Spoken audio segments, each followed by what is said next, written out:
सार सार को, हंस क्या करता है, सार सार को दूध दूध पी लेता है, पानी पानी छोड़ देता है। तो जो हंस है वो सार का प्रतीक है कि जीवन में शिक्षा हंस से लो। सरस्वती माँ विद्या की देवी हैं और सरस्वती माँ बैठी हंस पर हैं। मैसेज ये मिला कि विद्वान वही हो सकता है जो सार सार को ग्रहण कर लेता हो और बाकी बुराई छोड़ देता हो। लेकिन आप लोग क्या करती हो, आपकी बहू में 1,00,000 अच्छाई हो और एक गलती की हो तो 1,00,000 अच्छाई ना देखोगी आप, एक बुराई, अरे मेरी बहू ऐसी है। आपके किसी भी रिश्ते में कोई आपके लिए कितना भी अच्छा करे और एक गलती हो जाए तो आप गलती पकड़ ले, मतलब आप सार नहीं, आप हंस वाली कोटि की विद्या पढ़े नहीं। भगवान कभी किसी भक्त का अपराध नहीं देखते कि तुम कितने बड़े अपराधी हो। भक्त तो एक गुण देखते हैं, मेरी भक्त में गुण हो तो मैं तार दूंगा। पूतना जहर पिलाने आई, तार दिया, क्योंकि भगवान सार को ग्रहण करते हैं। और आप लोग क्या ग्रहण करते हैं, अरे फलाने ने गाली दे दी। हाँ, आप में से सबको सास की गाली याद होगी, सास ने ऐसा कहा, सास ने ऐसा कहा, सास ने। किस किस को सास की गाली याद है? कहा ये जो तेरा पति है ये तेरी माँ ने दिया है। किसने दिया? बोली सास ने। मैंने कहा चल चम्मच वापस ले, पति वापस कर, चम्मच ले, पति वापस कर, चल चम्मच रख, पति वापस कर। मतलब कुछ भी मूर्खता की सीमा नहीं है साहब। मेरी सास ने मुझे कुछ नहीं दिया, तो तुम्हारा पति तुम्हारे बाप ने दिया है? सास का ही तो दिया है, उसी ने तो गर्भ में रखा था तुम्हारे पति को, उसी ने तो 9 महीने कष्ट उठाया है। दे तो दिया जिगर का टुकड़ा, लेके तुम न्यारी हो गई, अलग हो गई। उसे बुढ़िया को एक गिलास पानी का नहीं पूछती हो, गाना और गाती हो, कुछ नहीं दिया।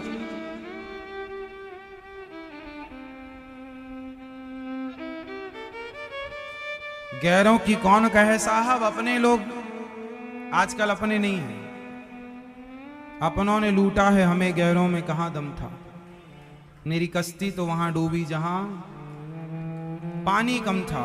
शादी के बाद आजकल बेटे को ले जाती है ना पत्नी, दूसरे फ्लैट में रहेगी, दूसरी जगह, बूढ़ी माँ बना बना के खाती है, हाथ पांव भले ना चले, परेशान है। ऐसा हो रहा है कि नहीं? जो हो रहा है उनके लिए कह रहे हैं, हाँ या ना? और फिर भी बहुएं ताने क्या मारती, मेरी सास ने कुछ नहीं दिया। और तुम अपने पति को लेके रह रही हो अलग, उसके बेटे को उससे अलग कर दिया और ताने क्या मारी हो, कुछ नहीं दिया।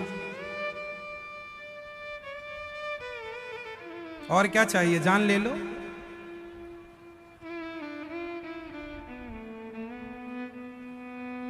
मैया कहां चली मेरी मां?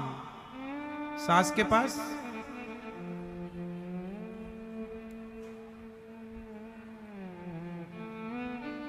तो हंस किसका वाहन है? माता सरस्वती। मैसेज दे रहे हैं सार को ग्रहण करो। चलो अच्छा ये बताओ, लक्ष्मी जी का वाहन क्या है? आप बताओ। कमल का फूल, वाह कुछ भी हवा में। लक्ष्मी जी का वाहन क्या है? चाहिए सबको लक्ष्मी, कुछ पता नहीं है लक्ष्मी जी के बारे में, चाहिए सबको। मैया बताओ लक्ष्मी जी का वाहन क्या है? हाथी। ये मैया कह रही हाथी। कहां से हो मेरी मां? लक्ष्मी जी का वाहन कमल का फूल। बताओ जरा मैया को। उल्लू। उल्लू जानती हो? आपके गांव में है उल्लू?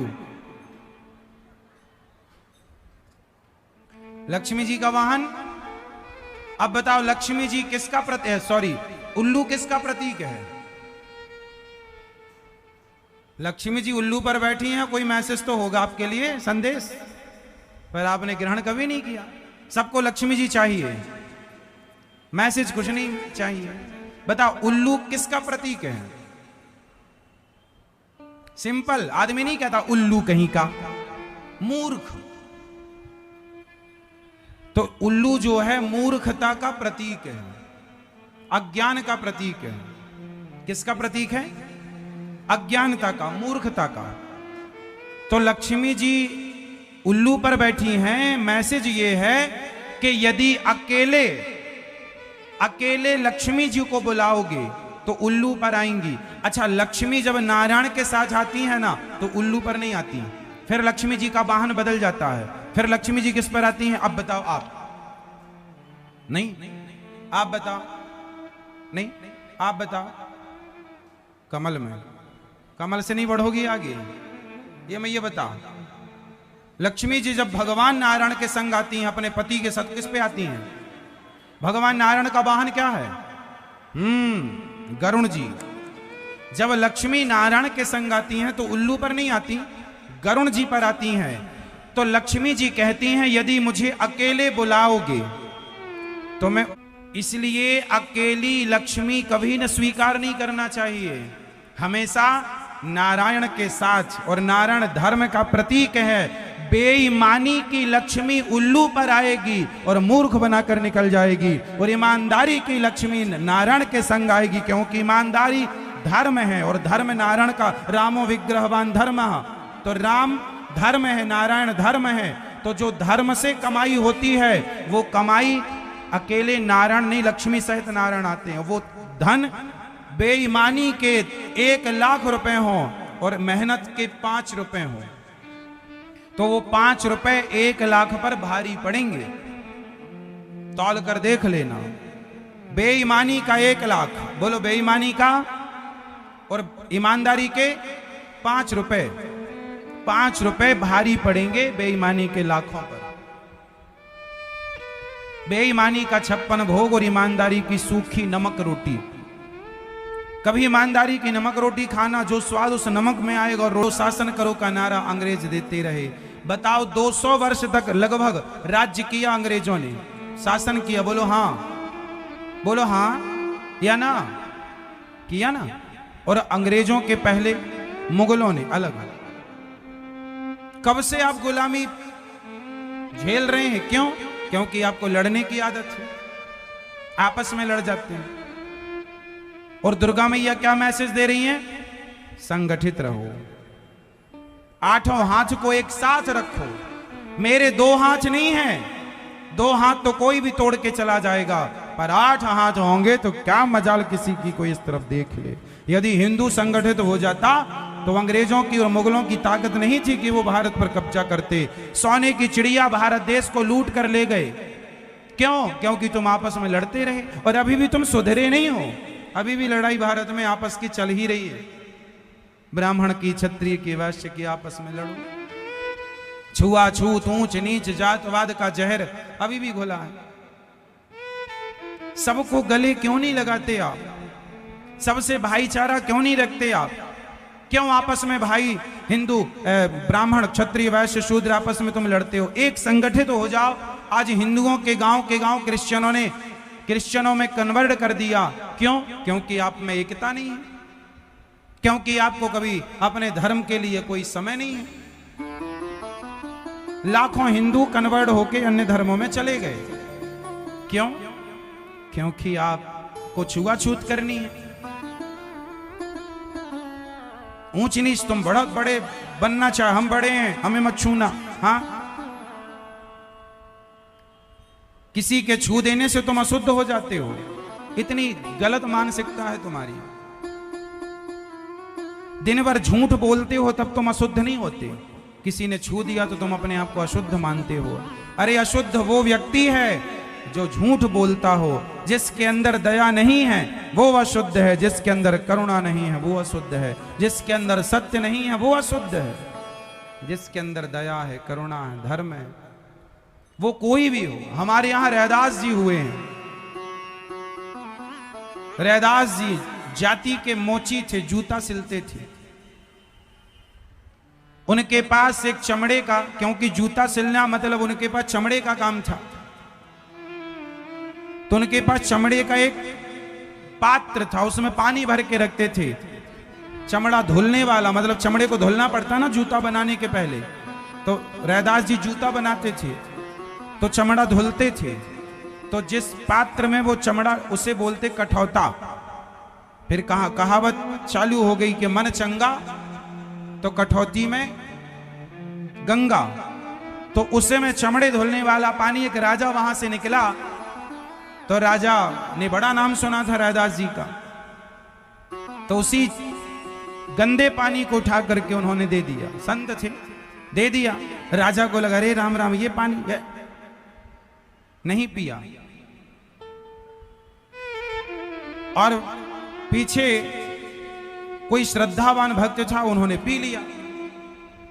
तो जो पी लिया, उनको बहुत भयंकर रोग था, पीते ही रोग समाप्त हो गया, काया सुंदर हो गई, दिव्य शरीर हो गया। अब राजा चरणों में गिर पड़ा, महाराज ये पानी सामान्य मान रहा था मैं, पर ये सामान्य नहीं है, कृपा करो मुझे फिर दो। बोले अब नहीं मिलेगा, अब जाओ, अब ये तुम्हारे लिए तो गंदा पानी है, इसलिए अब ये गंदा ही है तुम्हारे लिए, अब तुम्हारा नहीं जाता। राजा को नहीं महत्व दिया। एक बार कोई भक्त गया तो रैदास जी ने कुछ पैसे दिए, भैया गंगा जी जा रहे हो, ये मेरे पैसे और गंगा मैया को दे देना। थोड़ा सा प्रसाद दी, थोड़ा सा फूल दिए, थोड़े से जो भी दिया। तो वो आदमी चला और गंगा मैया के पास पहुंचा। तो गंगा मैया ने हाथ उठाकर कहा, भैया वो मेरे रैदास ने जो सामान दिया है वो कहाँ है? ये सत्य घटना है, लिखी हुई भक्तमाल में। उसने गंगा जी को दिया। फिर गंगा जी ने सोने की 2 चूड़ियां दी, बोले ये मेरे भक्त रैदास को पकड़ाना।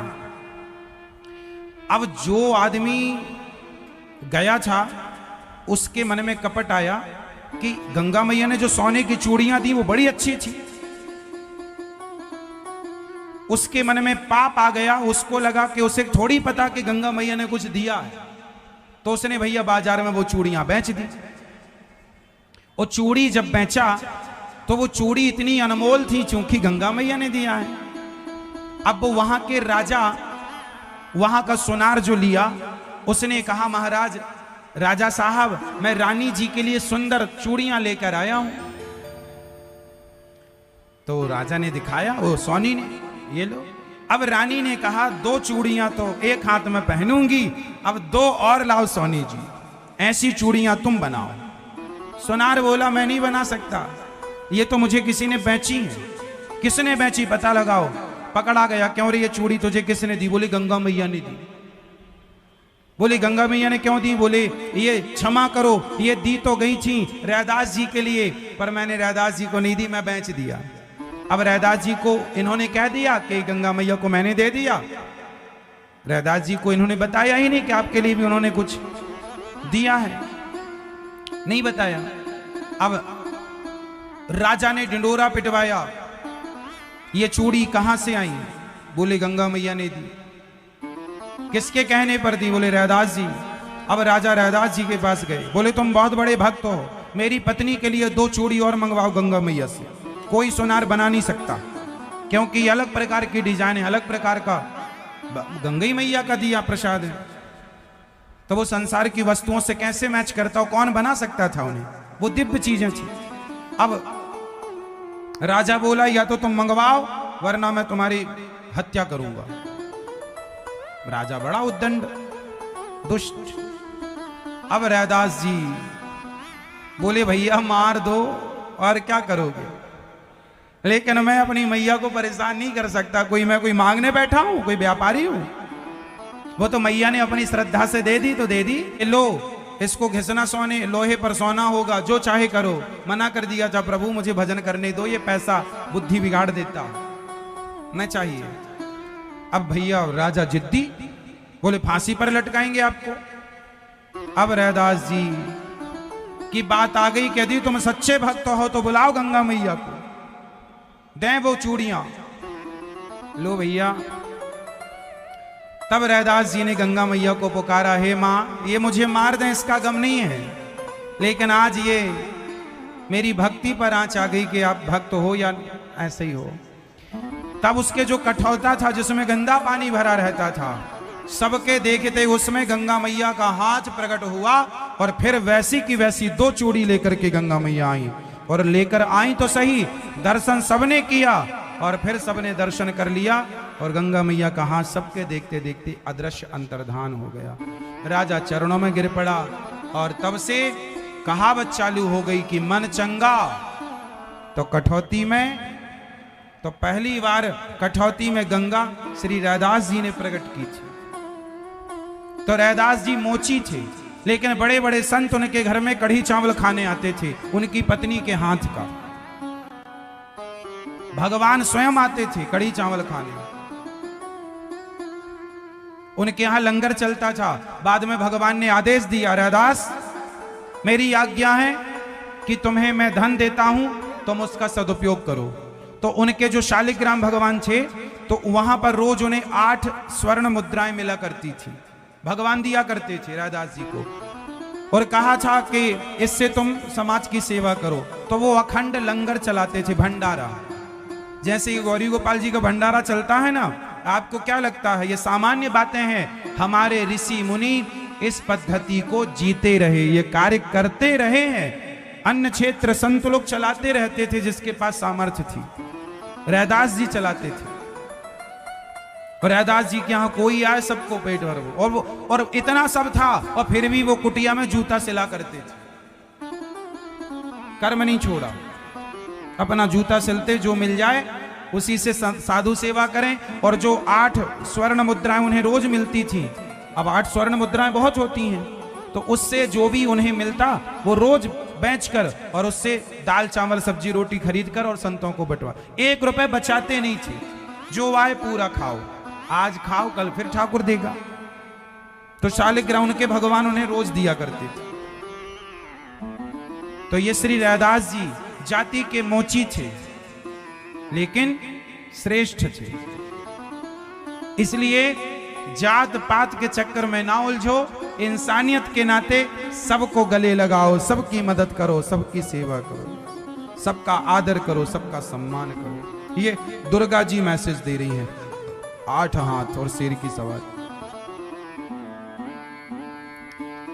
और समझाएं, इतना बहुत है। शंकर जी का वाहन क्या है? नंदी। नंदी मतलब किसका प्रतीक है? नंदी। जोर से, जोर से। धर्म का। अच्छा, धर्म के पांव कितने होते हैं? नंदी के पांव 4। तो धर्म के चरण भी 4 होते हैं। धर्म के 4 चरण के नाम बताओ आप। धर्म के 4 पांव कौन कौन से हैं? नहीं, आप बताओ। मैया, ओ मेरी प्यारी मां, धर्म के पांव कौन कौन से हैं? 4। सत्य। जगाओ मैया को। हाँ मेरी मां, सो लो। सोई नहीं हो ना रात को? अच्छा ठीक, सो जाओ। धर्म के 4 चरण, सत्य, दया, दान और तप। सत्य बोलो, सत्य बोलो, याद करो, ये काम आएंगी, इस पे चलना है। ये केवल सुनना नहीं है, महाराज जी ने सुनाया हमने सुना नहीं, इस रास्ते पर चलना है, सत्य के रास्ते पर। धर्म के चरण कितने हैं? 4। कौन कौन से? जिसके पास ये 4 चीजें होंगी वो धर्मात्मा होगा, वरना तुम कहते रहो झूठे ही अपने धर्मात्मा अपने आप को। धर्मात्मा वो जिसके पास सत्य। पहला सत्य बोलो, सत्य, जोर से। मेरी मां, थोड़ा बोल दो, मेरी मां। सत्य, दया, सत्य, दया, दान, तप। 4 यदि आपके पास हैं तो आप धर्म युक्त हैं। धर्म के 4 चरण, सत्य बोलो, दया करो, सत्य दया, दान, दान करो, जो है उसका 5% 10%, तप, तपस्वी बनो, थोड़ा थोड़ा तप करो।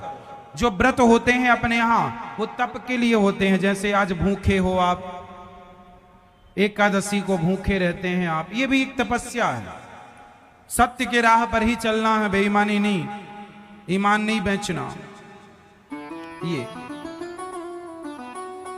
तो भगवान शंकर गले में सर्पों की माला पहनते हैं। अच्छा, शंकर जी गले में सांप क्यों पहनते हैं? मैं ये बताओ मेरी मां। ये मैया बताएंगी, पीली मैया। शंकर जी गले में सांप की माला क्यों पहनते हैं?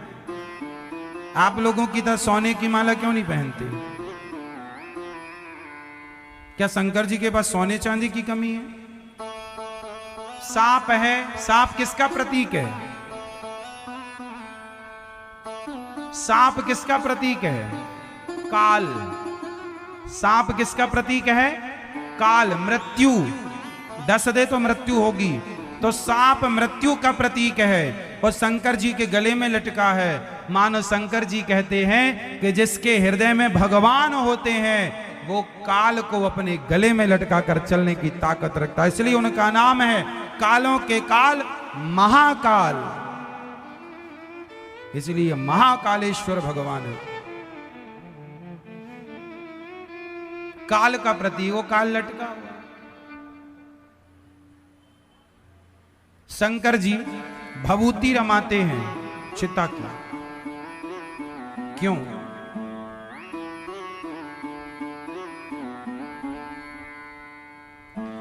क्योंकि जब आदमी मरता है ना तो राम नाम सत्य बोला जाता है। तो शंकर जी बोले जिसके कारण इतने लोगों ने राम नाम का कीर्तन किया उसकी राख में अपने शरीर पे रमाऊंगा, क्योंकि इसके कारण इतने लोग जो कभी राम राम नहीं बोलते ना वो किसी के मरने में जाते हैं तो उन्हें राम राम बोलना पड़ता है, राम नाम सत्य।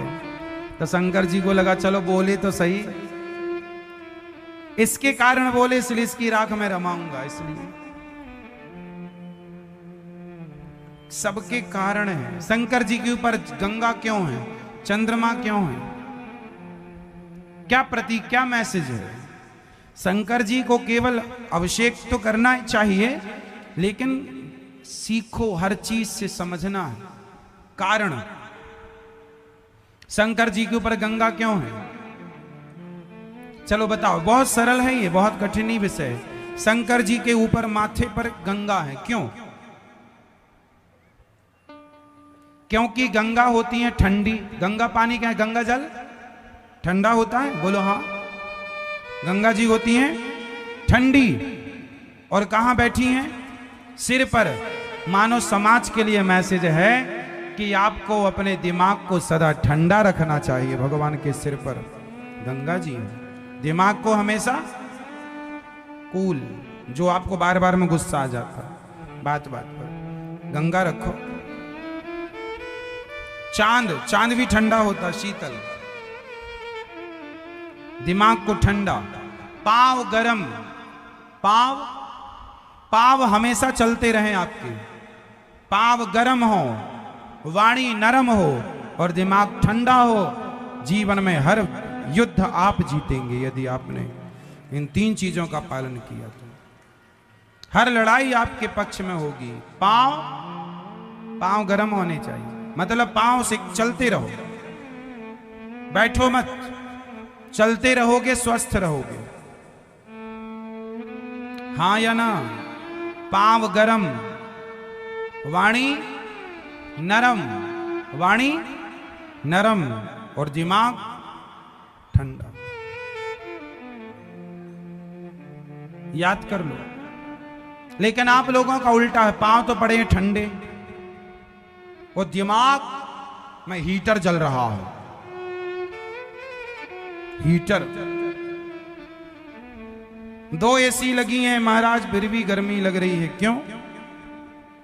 एसी कमरे को ठंडा करती है, दिमाग को नहीं।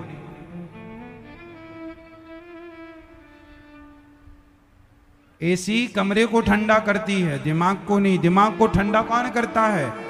दिमाग को ठंडा करने के लिए सत्संग करना चाहिए। सत्संग करोगे तो दिमाग ठंडा रहेगा, नहीं करोगे तुम फट जाएगा। इसलिए सत्संग करो। शंकर जी का विवाह माता सती, माता पार्वती से हुआ। ये मनु जी की 3 बेटियों की चर्चा कल हमने आपको विस्तार से कही थी। आज मनु जी के 2 बेटों की कथा हम आपको कहेंगे। उत्तानपाद और प्रियव्रत की चर्चा। उत्तानपाद की 2 पत्नियां हैं, सुनीति और सुरुचि। सुनीति के पुत्र हैं ध्रुव।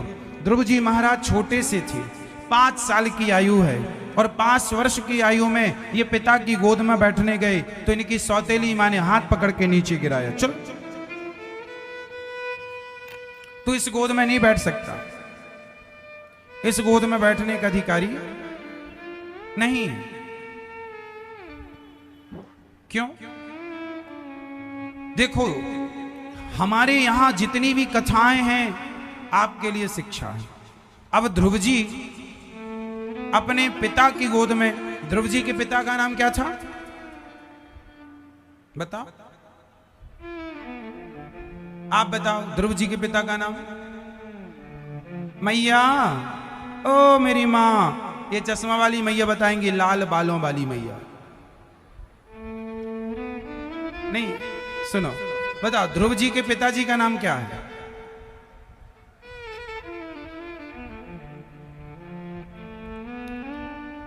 मैया बताओ, चश्मा वाली मैया। आप पूछ रही हैं पड़ोसन से क्या नाम, बताओ, अपना नंबर ना आ जाए। आ गए, लो नकल मारे, तब तक हमने पूछ ही लिया। जल्दी बताओ। नहीं पूछ पाए, जल्दी पूछ लो।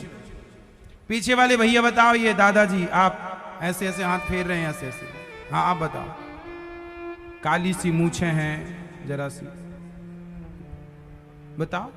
हाँ हाँ आपसे पूछ रहे हैं। आप बताओ ध्रुव जी के पिताजी कौन हैं? नहीं, वो समझ ही नहीं पा रहे। आप बताओ भैया।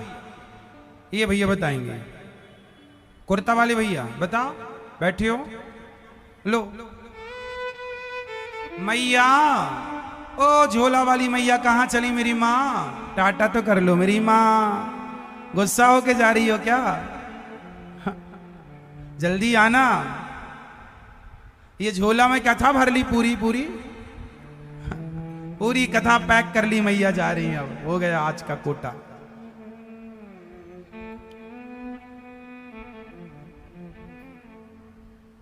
चलो चलो बताओ जल्दी। ध्रुव जी के पिताजी उत्तानपाद, और ध्रुव जी की मां ध्रुव जी की मां सुरुचि के सुनीति। ध्रुव जी की मां सुनीति, ध्रुव जी की सौतेली मां सुरुचि, ध्रुव जी के पिता उत्तानपाद। उत्तानपाद के दो बेटे हैं, एक पत्नी से हैं ध्रुव, एक पत्नी से हैं उत्तम। तो सुरुचि जो है ये अपने पति को अपने पक्ष में की है। एक दिन सुनीति का अपमान कर दिया सुरुचि ने, चल निकल जा इस घर से। दोनों की लड़ाई हो गई। सुनीति ने कोई उत्तर नहीं दिया, उत्तानपाद ने कोई जवाब ना दिया। उत्तानपाद ने अपनी सुनीति मतलब बड़ी पत्नी का बंदोबस्त दूसरे पुराने से महलों में करा दिया, और जो नए महलों में, नए घर में उत्तानपाद अपनी सुरुचि के साथ रहते हैं। एक दिन ध्रुव जी ने अपनी मां से कहा, मां मेरे पिता कौन है? तो मां ने कहा, बेटा ये जो राजा हैं ये तेरे पिता हैं उत्तानपाद। एक दिन ध्रुव जी अपने पिता की गोद में बैठने गए तो पास में सौतेली मां ने हाथ पकड़ के नीचे गिरा दिया। तो इस गोद में बैठ नहीं सकता, जा पहले तप कर, तप करने से भगवान मिल जाए तब फिर इस गोद में आकर बैठना। तू पहले मेरा बेटा बन, मेरे गर्भ से जन्म ले फिर। मतलब सुरुचि ने आज बहुत बड़ी बात कह दी। ध्रुव जी तो 5 साल के थे, बच्चे का अपमान। कई लोग ना बड़ों की लड़ाई में छोटे छोटे बच्चों को भी घसीट लेते हैं। बड़े आप लोग लड़े मत करो, सास बहू जिठानी देवरानी, बच्चे बहुत नाजुक होते हैं, उन पर आपकी लड़ाई का बड़ा गलत प्रभाव जाता है। ध्रुव जी को मां ने कह दिया, तपसाराध्य पुरुषम तत्सैवानुग्रहेण में गर्भे तुम साधयात्मानम यदि छसी नृपासनम। चला यहां, चला जा यहां से, जा तप कर। यहां एक मैसेज है आपके लिए। अपने पिता की गोद में ध्रुव जी बैठने गए, इसका मैसेज क्या है? इसके पीछे का संकेत क्या है? बोलो। इसके पीछे का मैसेज ये हुआ कि आजकल का बेटा अपने पिता की गोद में ही तो जाकर बैठता है। पिता की गोद में जाके बैठने का मतलब बताओ क्या? स्पष्ट करो। स्पष्ट ये हुआ कि आजकल के बेटे अपना कोई काम करते नहीं, मतलब बाप के धन को बेच बेच करके आजकल के बच्चे अपने शौक पूरे कर रहे हैं। कुछ बच्चे ऐसे हैं, कुछ नहीं बहुत सारे, हाँ या ना? तो ये क्या है, ये पिता की गोद में पिता की संपत्ति मिल गई, पिता की गोद में। सुरजी ने बढ़िया कहा, जा पहले तप कर।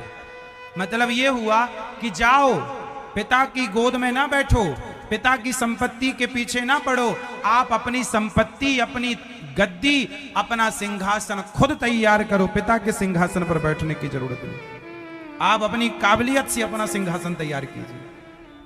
बात समझ में आ रही है कि पिता का जो काम है वो तो है, या तो आप उसे बढ़ाओ तब तो आप ठीक हैं, लेकिन आपने पिता के धंधे, बिजनेस, व्यापार, फैक्ट्री को बढ़ाया नहीं, जो था उसे और डाउन कर दिया, बेच बेच के खाने लग गए।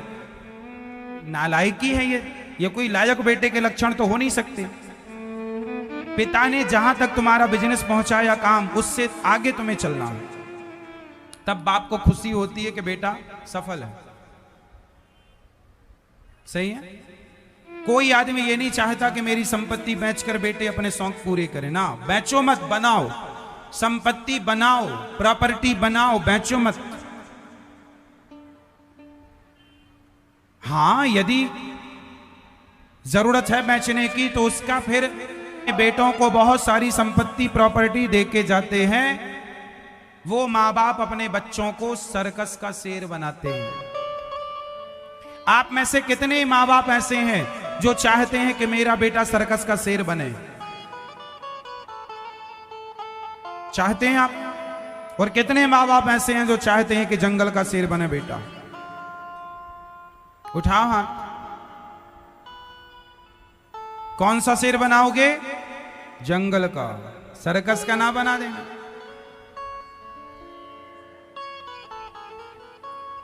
इसलिए अपने बच्चों को ऐसे संस्कार दो कि वो माँ बाप के टुकड़ों पर ना पले, स्वावलंबी बने, आत्मनिर्भर बने, सेल्फ डिपेंड बने, कामयाब हो जाओ अपनी मेहनत के बल पर। माँ बाप सहयोगी रहेंगे सदा आपके। क्या कह रहे हैं आप? सही है। बच्चों को तैयार करो, बेटा नौकरी करना है, ये मत सिखाना, नौकर मत बनाना। बच्चों को नौकर मत बनाओ। नौकरी करने, नौकरी लेने वाला बड़ा कि नौकरी देने वाला? बोलो। तो आप लोग क्या करते हैं? महाराज जी नौकरी मिल जाती बेटे को, ये आशीर्वाद दो, नौकर लो। आशीर्वाद भी मांग रहे हैं तो नौकर का मांग रहे हैं कि नौकर बनाओ। अरे आशीर्वाद ही मांग रहे हो तो बढ़िया मांगो कि नौकरी देने वाला बने। महाराज ऐसा आशीर्वाद दो कि मेरा बेटा नौकरी देने वाला बने, महाराज नौकरी लग जाए बेटे के लिए। आप लोगों को मांगना भी तो नहीं आता। मांग ही रहे हो तो बढ़िया मांगो। नौकरी लेना ना पड़े, नौकरी लेने वाले मत बनो, नौकरियां देने वाले बनो। बच्चों को इतना पढ़ाओ, इतना पढ़ाया लिखाया और नौकर बना दिया। मैं तो संतुष्ट नहीं हूं इस पढ़ाई से। जो तुम्हें नौकर बनाए उस पढ़ाई से मैं संतुष्ट नहीं। यदि मालिक हो, मैं टाटा, बिरला, अडानी, अंबानी से, जो जिनके यहां लाखों लोग काम करते हैं, मैं उनसे संतुष्ट इसलिए हूं कि वो भी तुम्हारी तरह नौकरी करते तो लाखों लोगों को वो रोजगार ना दे पाते। तुम्हारी तरह सोच उनकी होती। तो इसलिए जितना खून उनके पास है, जितना बुद्धि उनके पास है, लगभग उतनी सबके पास है। बस कोई अपने समय का, बुद्धि का दुरुपयोग करता है, कोई सदुपयोग करता है। करो सदुपयोग, बनो बुद्धिमान, और नौकरी लेने वालों की भीड़ में ना खड़े हो जाना, नौकरियां देने वाले बनो। महाराज जी सब नौकरी देने वाले बन जाएंगे तो लेगा, नौकरी लेने वाले कहां? अरे भैया अभी तुम देने वाले तो बनो। तुम देने पर काम करो, लेने वालों की कमी नहीं है। हम कितना भी समझाएं, सुनेंगे दो चार लोग ही समझेंगे, बाकी तो सब लेने वाले ही रहेंगे। कुत्ता की पूंछ कैसी होती है? कितना भी पाइप में डाले रहो, जब निकालो। कुछ लोगों को कितना भी समझाओ, पल्ले नहीं पड़ता, तो वो लोग लेंगे नौकरियां। तुम तो देने वाले बनो। हाँ या ना? हाँ, ये माताएं बताओ, सही उत्तर नहीं दे पा रही हैं। क्या करना पड़ेगा भैया आप बताओ? हाँ, दूध को पहले दही बनाना पड़ेगा। दूध से क्या बनाना पड़ेगा? दही। फिर दही में मथानी डाल करके उसको मथना पड़ेगा। और जब प्रॉपर मथेंगे, ऐसा नहीं कि 4 बार मथा छोड़ दिया, नहीं, रगड़ते रहो, मंथन करते रहो। जब मंथन करते रहेंगे तो मक्खन प्रकट हो जाएगा, छाछ अलग हो जाएगी। ये प्रोसेस है, यही है ना मेरी मां। तो आपको इतना नहीं पता था, तुम गैया दोहने चली गई।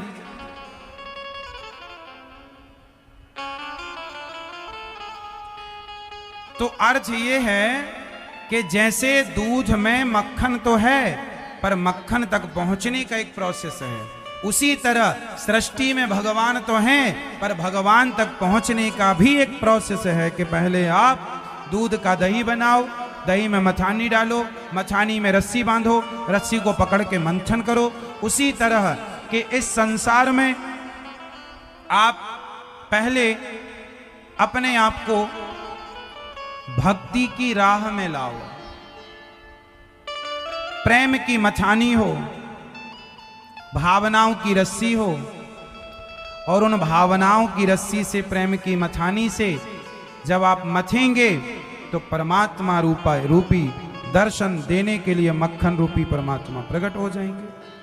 तो भगवान तक पहुंचने के लिए वो प्रेम तो हो, वो भाव तो हो, वो भक्ति तो हो, वो समर्पण तो हो, वो विश्वास हो। अब है ही नहीं, रस्सी चाहिए, वो विश्वास की रस्सी है ही नहीं। चलो दही भी है और मथानी भी है और रस्सी नहीं है, तो भी मक्खन नहीं निकलेगा। आपकी भक्ति है और भगवान तो है ही है, भगवान भी है और आपको भक्ति भी है, लेकिन विश्वास नहीं है आपके पास, तो कौन सी रस्सी चाहिए?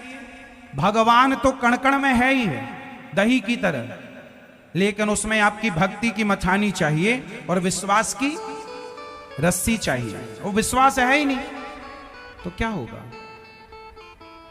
द्रौपदी को क्या था? द्रौपदी को विश्वास था।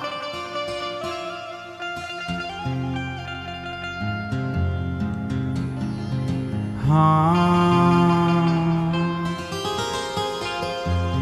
विश्वास द्रौपदी और विश्वास नानी और द्रौपदी का रंग लाया।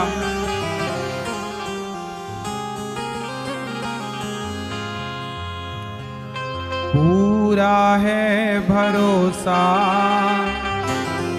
क्या है पूरा? मेरी हार नहीं होगी। सांवरे जब तू मेरे साथ है। भगवान चारों ओर देखते हैं, भगवान अभी करते क्या है? लड़की ने कहा, महाराज मैंने आपके प्रश्नों का उत्तर दिया तो मैं आपकी गुरु हो गई, आप मेरे शिष्य हो गए, तो आप नीचे मुझे खड़ा कर रखे हैं, मुझे जगह दो। राजा अपनी सिंहासन पर लड़की को बिठाया, पूछा कि बताओ तुम्हारे भगवान क्या करते हैं? लड़की ने कहा, महाराज आप सिंहासन में नहीं हैं और आपके सिर पर राज मुकुट है, और मैं सिंहासन पर बैठी हूं और मेरे सिर पर राज मुकुट नहीं है। तो सिंहासन पर जो बैठा है सिर पर मुकुट भी उसी के होना चाहिए। राजा ने अपनी मुकुट उतारकर लड़की को पहनाई, बोला अब बताओ तुम्हारा भगवान क्या करता है? लड़की ने कहा, महाराज यही करता है मेरा भगवान, मुझे जैसे सामान्य व्यक्ति को राजा बना देता है और आप जैसे राजा को सामान्य व्यक्ति बनाकर खड़ा कर दिया। ये मेरे ईश्वर का रोज का काम, यही करते हैं, राजा को रंग बनाना और रंग को। भगवान रोज ये देखते हैं कि कौन अपने धन का सदुपयोग कर रहा, कौन दुरुपयोग।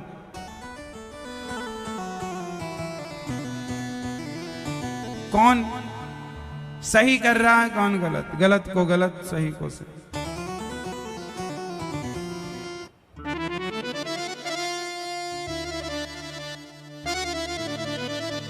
तो भगवान न्याय करते हैं। राजा चरणों में गिरा, अपना संकल्प छोड़ा। ध्रुव जी महाराज ने तपस्या की 5 महीने तक मन लगाकर। नारद जी ने ओम नमो भगवते वासुदेवाय का जाप मंत्र दिया, खूब जप किया। 5वें महीने में भगवान इंद्रासन हिलने लगी, इंद्र चरण में आए, प्रभु दर्शन करने आपका भक्त खड़ा है। भगवान बोले मैं दर्शन दूंगा नहीं ऐसे भक्त का, तो मैं स्वयं दर्शन करूंगा। और दर्शन करने भगवान स्वयं आए। खूब प्रेम से ध्रुव जी का दर्शन भगवान ने किया। ध्रुव जी ने दर्शन किया, कुछ मांग लो। ध्रुव जी ने कहा प्रभु क्या मांगे? योऽन्तः प्रविश्य मम वाचमिमां प्रसुप्तां संजीवयत्यखिल शक्तिधरः स्वधाम्ना अन्यस्त हस्त चरण श्रवणत्वगादीं। ध्रुव जी महाराज योऽन्तः प्रविश्य मम वाचमिमां प्रसुप्तां संजीवयत्यखिल शक्तिधरः स्वधाम्ना अन्यास्त हस्त चरण श्रवणत्वगादीं प्राणान् नमो भगवते पुरुषाय तुभ्यम्। हे प्रभु मेरे अंतःकरण में प्रविश्य, मेरे अंतःकरण मन में बस जाओ। मेरी वाणी में आप विराजमान हो जाओ। मेरा सदा मन आपके श्री चरणों में लगा रहे, ऐसा ध्रुव जी महाराज ने कहा, स्तुति की। ध्रुव जी महाराज से भगवान ने कहा कुछ मांग लो। कहा प्रभु क्या मांगे? आप मिल गए, अब आपके बाद क्या चाहिए? ध्रुव जी घर गए। पिता ने राजा, पहले पिता की गोद में बैठना चाहते थे, अब भगवान की कृपा से वो राजा हो गए। पिताजी भगवत चिंतन में लग गए, राजा बन गए।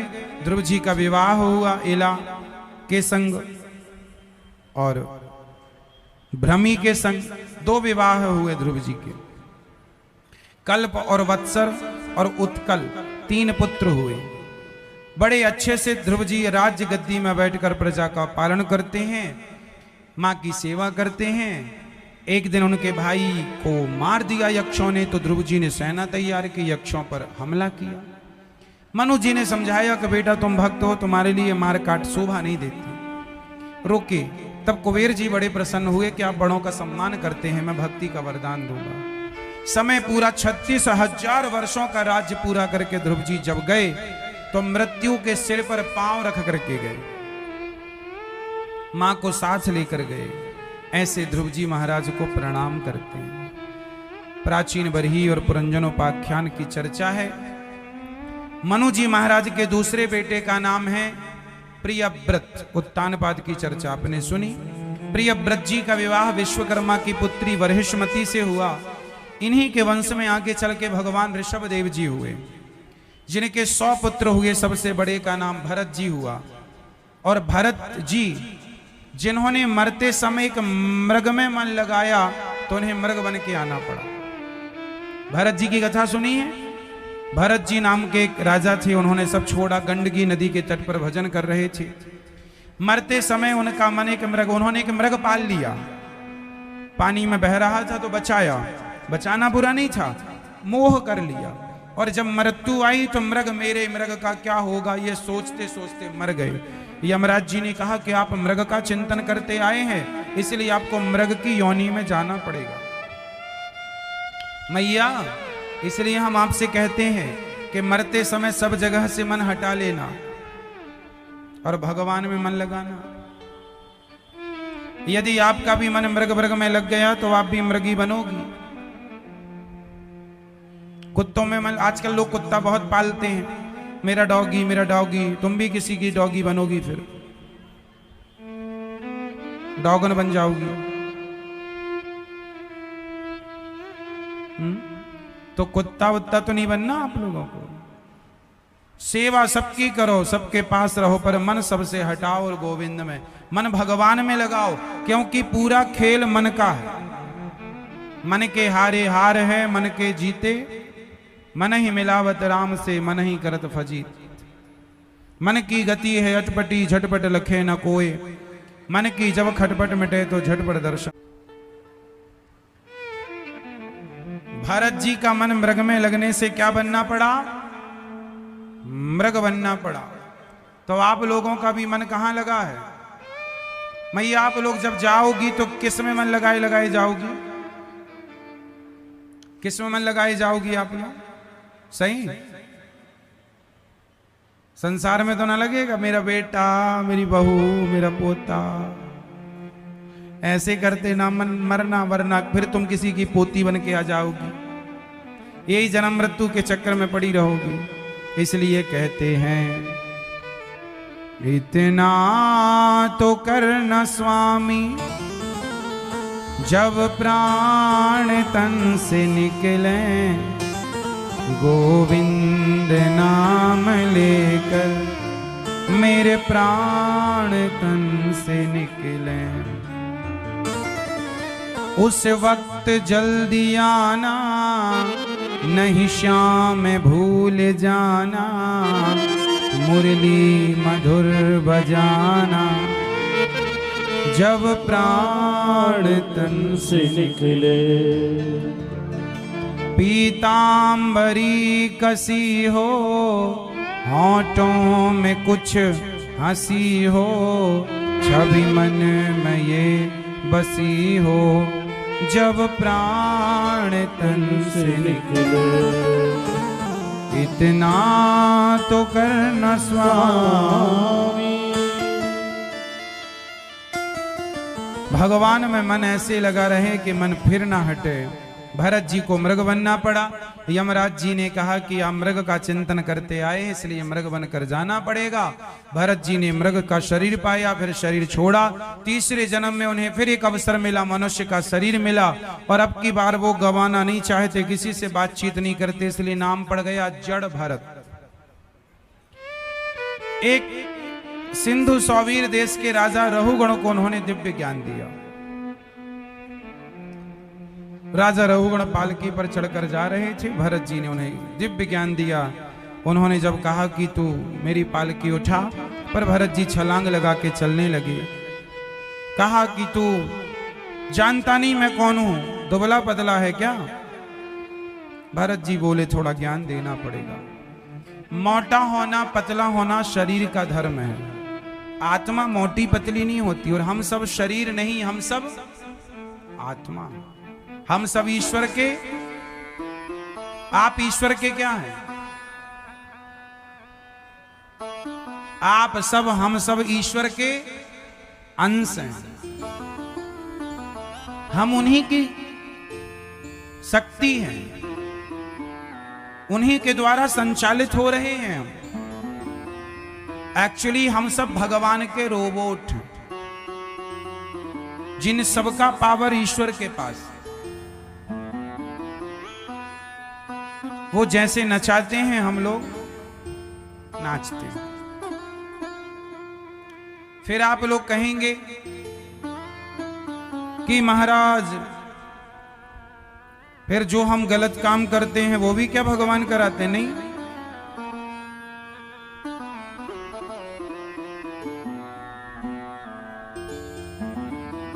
भगवान ने आपको थोड़ी सी अक्ल समझ दे रखी है कि आप ये निर्णय ले सको कि क्या सही है क्या गलत है।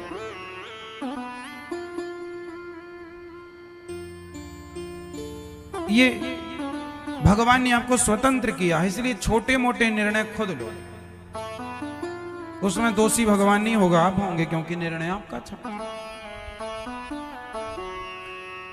भरत जी ने राजा रहुगण को दिव्य ज्ञान दिया कि मैं ईश्वर का अंश हूं, शरीर अलग है, आत्मा अलग है। यमराज जब पकड़ कर ले जाते हैं तो सूक्ष्म शरीर को पकड़ कर ले जाते हैं। पाप पुण्य का भोक्ता सूक्ष्म शरीर होता है, इसलिए जो करते हो विचार करके करो, अच्छा बुरा। दिव्य ज्ञान से रहुगण का कल्याण हुआ। 28 प्रकार के नरकों का वर्णन बताया सुखदेव भगवान ने परीक्षित जी को। नरक कितने होते हैं मेरी मां? 28। जो जैसा पाप करता है ना वैसा नरक है।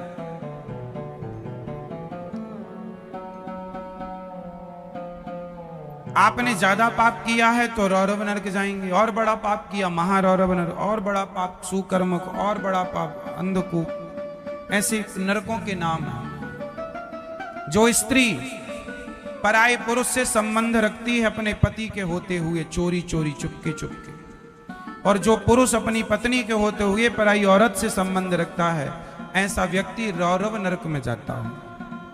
वहां लोहे की स्त्री और लोहे का पुरुष होता है। यदि तुमने किसी पुरुष से संबंध रखा तो वहां लोहे का लाल गरम पुरुष होता है, उससे चिपकाया जाता है तुम्हें।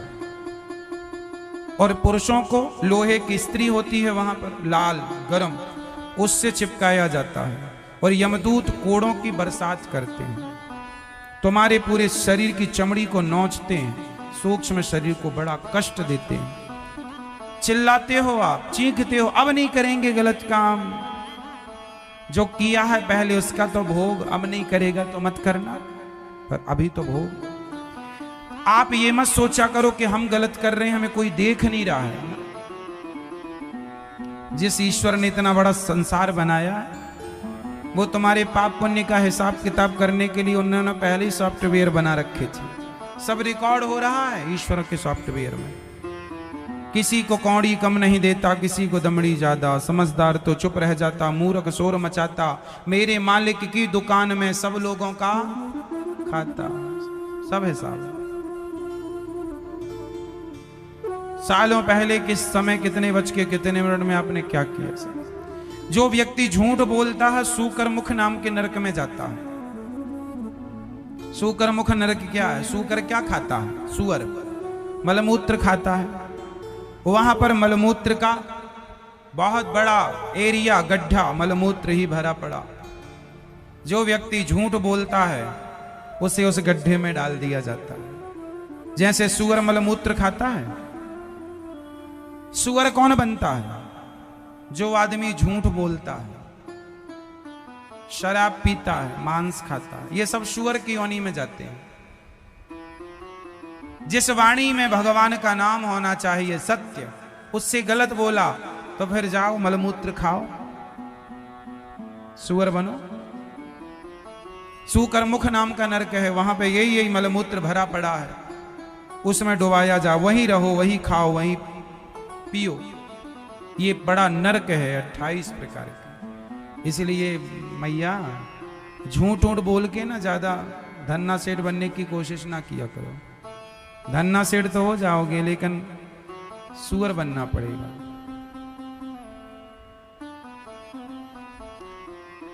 जो आदमी किसी का दिल दुखाता है ना, जो आदमी कुछ भी बोलता है, कई लोग ना बोलते बहुत हैं, सोचते नहीं कि मेरे बोलने से प्रभाव क्या पड़ेगा, किसको बुरा लगेगा।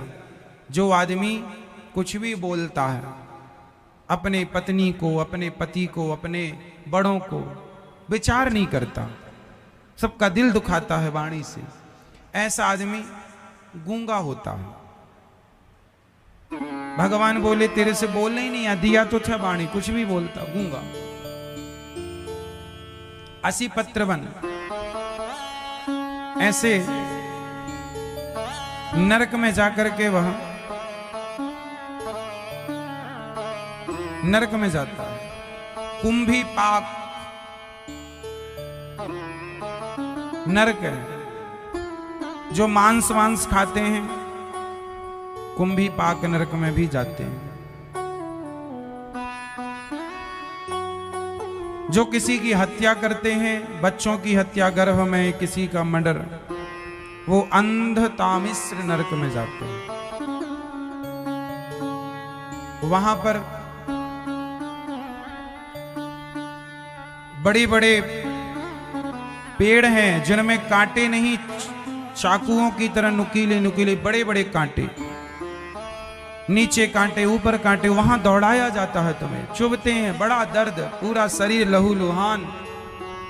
उसी जंगल में ना कुछ खाने का ना कुछ पीने का, बस दौड़ाते रहते हैं, मारते, कोड़े बरसाते हैं यमदूत। ये सब नरकों का वर्णन है। यहां आपको लगता है कि कौन देख रहा है, नहीं नहीं, सब। अजामिल एक पापी का नाम था, एक आदमी था, नाम था अजामिल, बड़ा पापी था। एक पत्नी अपनी पत्नी को छोड़कर एक वैश्या के संग रहता था। सारे गलत काम किए, पर मरते समय उसने अपने बेटे को पुकारा था। और बेटे का नाम क्या था जामिल के? आप बताओ क्या नाम था? जल्दी बताओ मैया, आप बताओ मेरी मां, क्या नाम था? डबलू?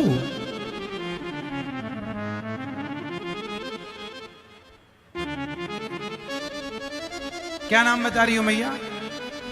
गप्पू? नारायण?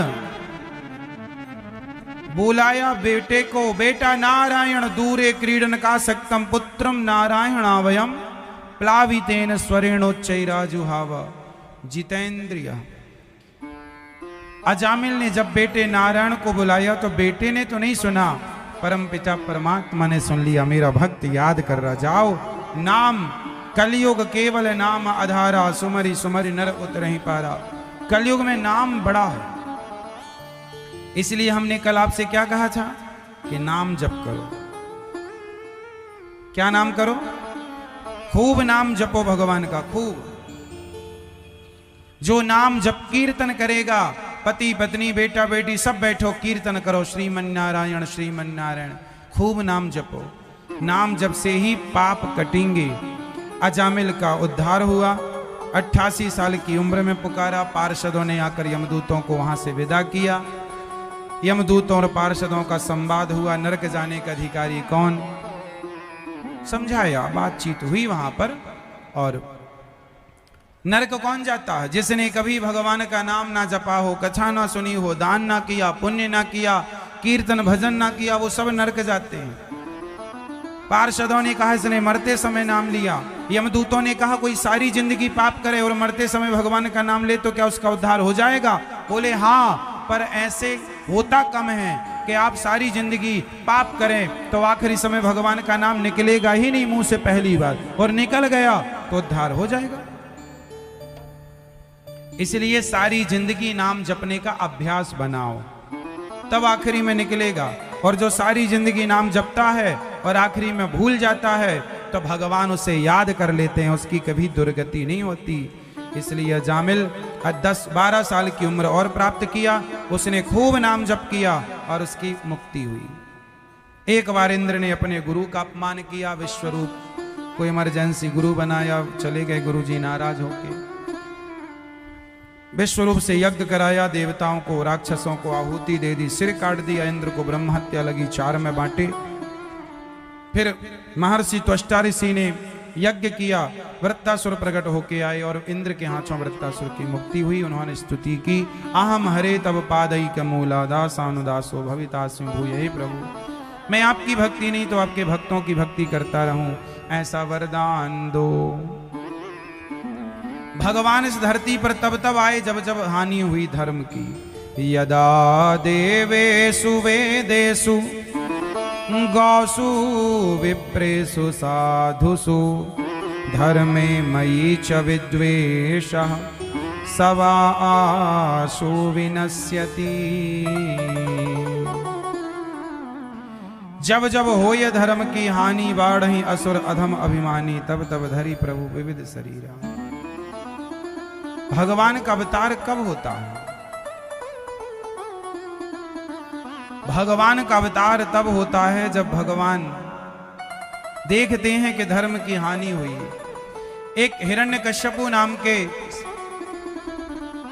व्यक्ति थे जिनके पुत्र का नाम था प्रहलाद। छोटी सी उम्र थी, पर प्रहलाद जी को पिता हिरण्यकश्यपु ने बहुत सताया। पत्नी से कहा, प्रहलाद जी की मां का नाम क्या था? क्या नाम था मैया? कयाधु। क्या नाम था? और प्रहलाद जी के पिताजी का नाम क्या था मैया? चश्मा वाली मैया बताएंगे। हिरण्यकश्यप। खूब अत्याचार करता हिरण्यकश्यप। हिरण्यकश्यपु की एक बहन थी, हो इसका नाम था होलिका। प्रहलाद जी को गोद में लेकर बैठ गई और उसे वरदान था कि आग जलाएगी नहीं, पर वरदान इसलिए था कि कोई जल रहा हो तो तुम बचा लेना, इसलिए थोड़ी था कि किसी को लेके गोद में बैठ जाना।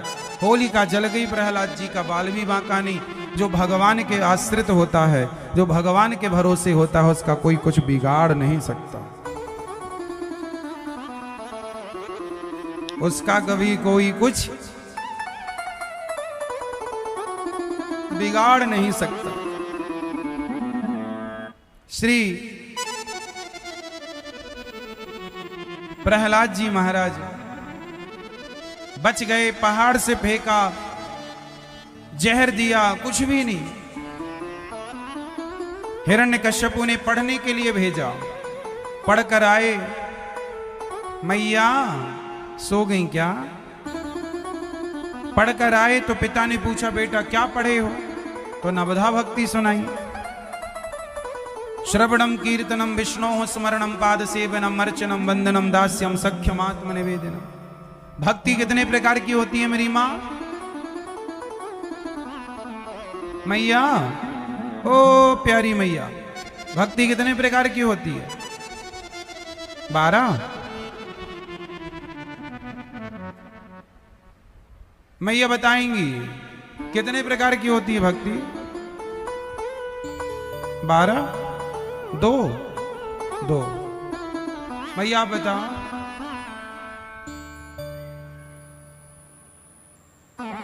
मैया आप बताओ, पीछे वाली मैया। ओ मैया कहां चली? जा रही हो मेरी माँ? भक्ति पूछ ली इसलिए जा रही हो? हमसे पूछ रहे हो महाराज, हम जा रहे हैं। भक्ति 9 प्रकार की होती है। नवधा भक्ति बताए तो रहे अभी थोड़ी देर पहले। पहली भक्ति कौन सी? श्रवणम, कथा सुनना पहली भक्ति है जो कि आप कर रहे हैं। कीर्तनम, दूसरी भक्ति कीर्तन, इसलिए अभी हमने कहा कीर्तन करो। दूसरी भक्ति की श्रवणम कीर्तनम।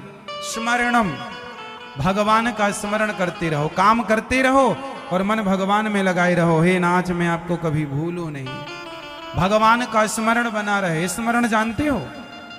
जैसे आप लोग काम करते हुए अपने पति का स्मरण करती हो, पत्नी का, पुत्र का, परिवार का, पैसे का स्मरण बना रहता है, उसी तरह काम करते हुए भगवान का स्मरण बना रहे।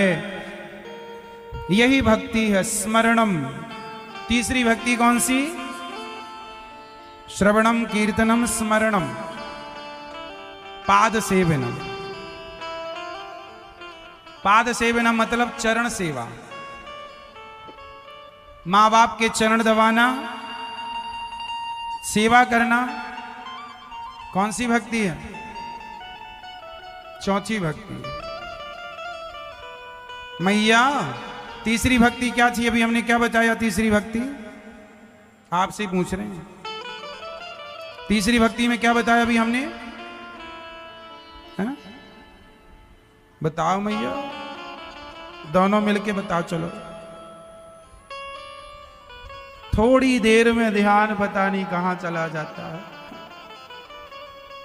अभी 9 की 9 पूछेंगे समझा के, भूल ना जाना मेरी माँ। पहली भक्ति है कथा सुनना, श्रवणम। दूसरी भक्ति क्या है? कीर्तन। तीसरी स्मरण, जैसे मां अपने बेटे का स्मरण करती है ऐसे ही भगवान का स्मरण बना रहे। और चौथी क्या है? पाद सेवनम, चरण दबाना। आप पति के चरण दबाती हो? आप में से कितनी मैया चरण दबाती हैं पति के? कितनी स्त्रियां? मैया आप नहीं दबाती हो? नहीं। चरण दबाते हैं आप? आप दबाते हो चरण? उत्तर। मैया आप नहीं दबाती हो? नहीं। चरण, आप चरण दबाती हो मैया? पति के चरण दबाना चाहिए। भगवान नारायण के चरण सदा लक्ष्मी जी दबाती हैं। जिस घर में पत्नियां पति के चरण दबाती हों उस घर में सदा लक्ष्मी का वास होता है, सदा आनंद खुशियां। इसलिए चरण सेवा करना चाहिए।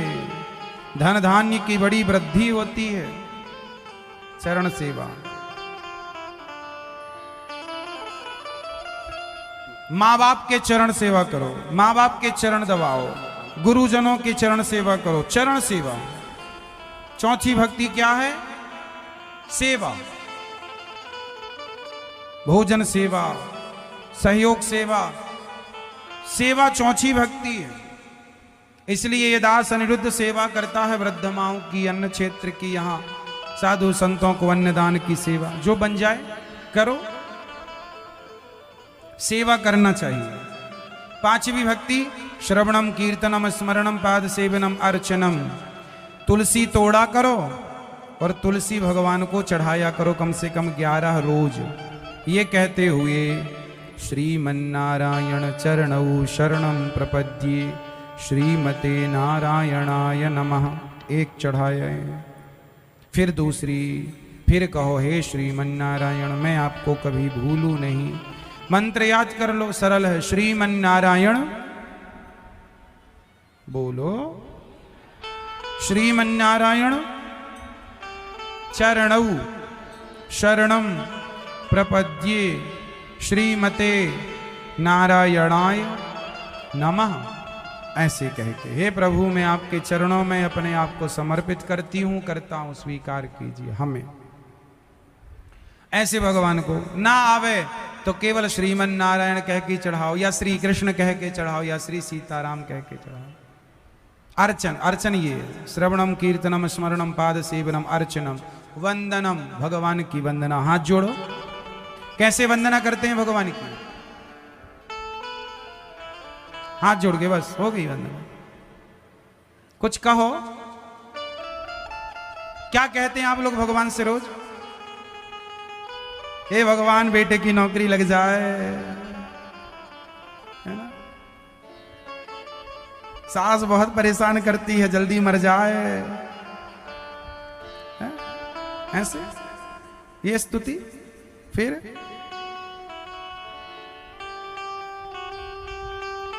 हाथ जोड़ो। ऐसे प्रार्थना करनी चाहिए, वंदन ऐसे बोलो, हे नाथ मैं आपको कभी भूलूं नहीं। हे श्रीमन्नारायण, हे पतित पावन, हे करुणा सिंधु, हे रघुनंदन, हे श्याम सुंदर, हम पापी हैं, अधम हैं, नीच हैं, दुष्ट हैं, हम जैसे हैं नाथ आपके हैं। हे गोविंद, हे श्रीमन्नारायण, हम जैसे हैं आपके हैं। आप ही हमारी माता हो, आप ही हमारे पिता हैं।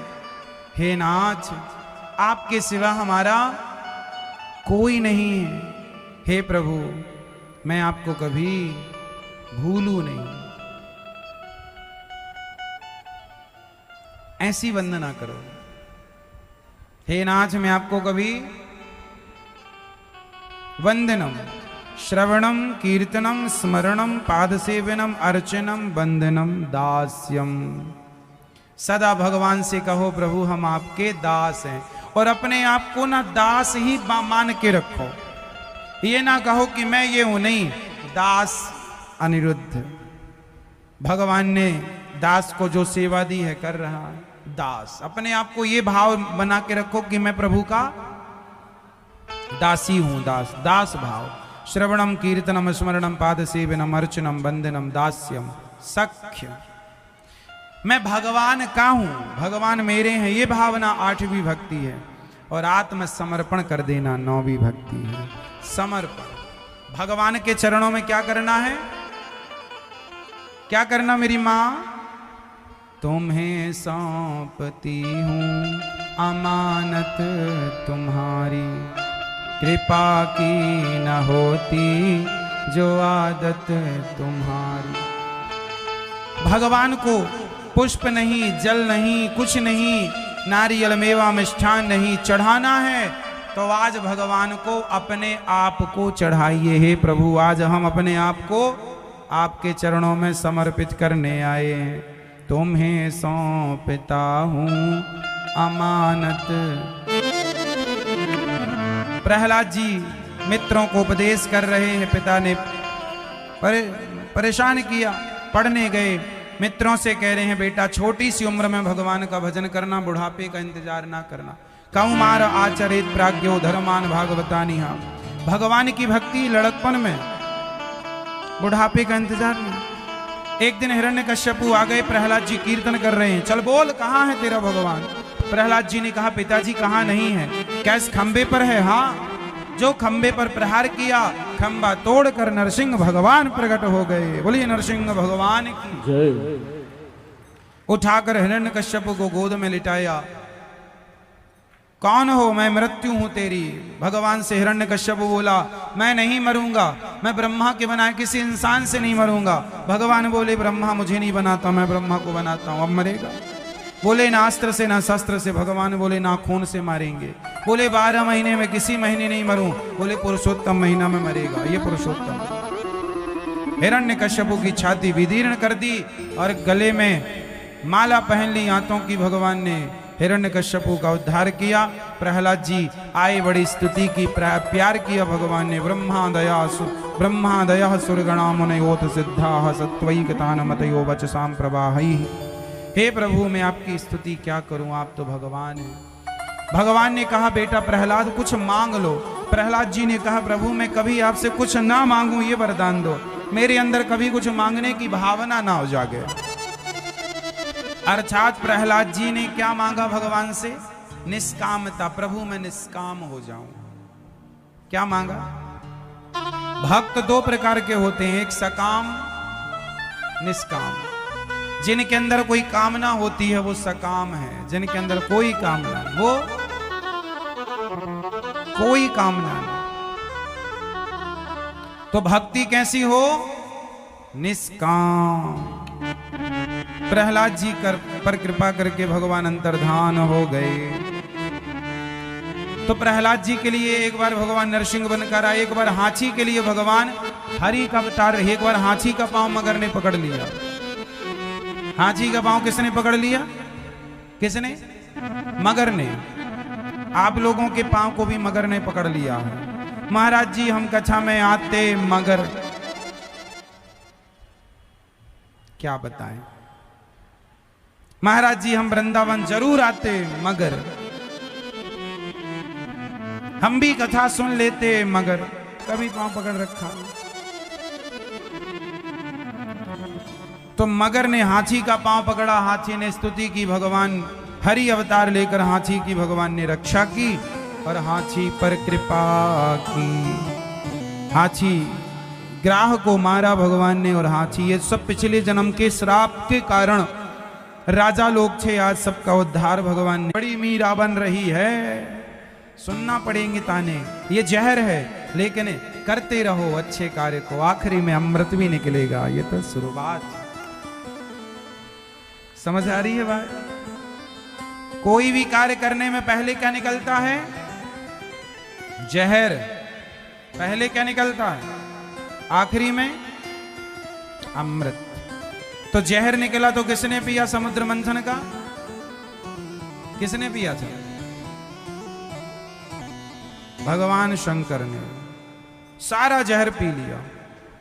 अब जैसे सावन चल रहा है, आप सब लोग शंकर जी की पूजा कर रहे हैं, अच्छा है, जल चढ़ा रहे हैं, अच्छा है, माटी के पार्थिव शिवलिंग बना रहे हैं, अच्छा है।